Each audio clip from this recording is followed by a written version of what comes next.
Okay, I know I've made some pretty big claims on this channel before, and you've got no right to believe me, right? Because often I lie, inadvertently, but this might be the greatest video that you will see today. Now let's zoom in on this. This is just a standard side cutters. They're made by Xuron with an X, I think. I don't know if that's a legit one or a copy. I think it was a legitimate one.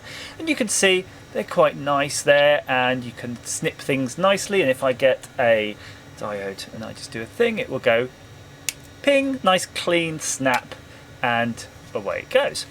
Now if you are a bit naughty, which I occasionally am, I like to cut things that shouldn't be cut with these, and they develop bad stuff which is these basically little dinks taken out of the end of the side cutters, and then when you try to cut something with them, depending on where you get, it doesn't cut, it just munches it. So you can see there, it's actually munched that, and it will just continue to munch that and annoy you. Yet you'll be really annoyed because you don't want to throw them out. They could be even quite new pairs, but you've just ruined them right away.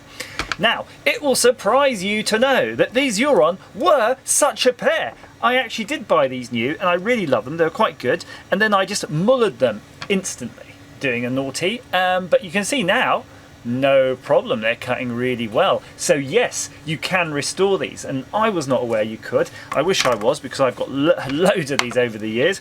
But I'm going to show you how I did it, and you can do it too. And all you need is a really simple tool. Yes, a file, just a normal metal file. I got this one probably in Poundland years ago. I don't even know where it came from. So what you do, split them open.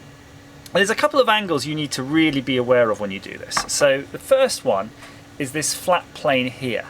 So make sure you get your file, and you just do it by hand. I mean, if you've got Vice, if you're fancy, you can use that, but I don't. I just did that bit of that, and just rub it until both faces are actually quite flat, and you'll feel that because you won't feel one rising above the other. In the in Xuron's case though, of course, one blade does go into the other, so you might not get it quite flat. You kind of want one blade to go into the other, but regular ones just don't have that.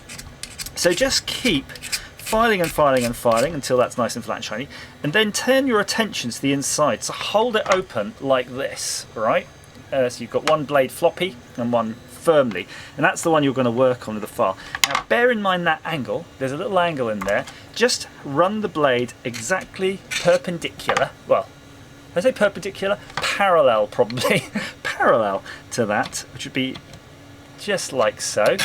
And just keep going until you get rid of all of those knobbly divots, and you'll feel them when they go. The knobbly divots will eventually go, I promise you.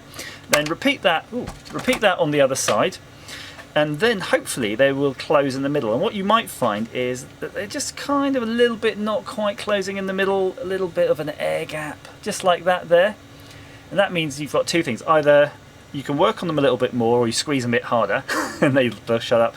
Or you can do what the Xuron cutters do, where they have one blade actually shears over the other slightly, and you can just add that feature in using your file by just filing. If you ever look at them, one side will be more likely to go under the other. See which one's trying to slide under, and then just very gently on the back face, just carve in again. It's hard to describe. I'll show you. It's parallel to the arm.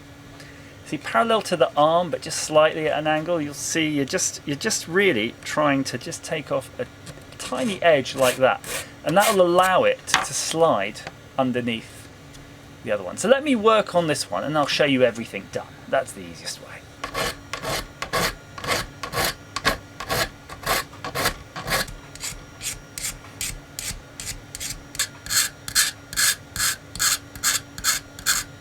And there we have it, ta-da! Look there, nice and shiny. And if you see, it's got that shearing action. One blade is just sliding over the other ever so slightly. And of course, if I take our pre-monged ones, and you can see, oh, that was nice. Nice clean cut. Now that's fine. You do have one other type, which is this type, which I think is a bit of a slight nuisance. It does have the component leg holder on it, and that's what that thing is. It's exactly the same process. The only difference is you do have to bend out of the way this guard, and to do that it shouldn't be too much effort really. You're just trying to twist it, and you might just bend up this little tang, bend up the tang, spin it around. Oh look, there you go, you can actually just take it off.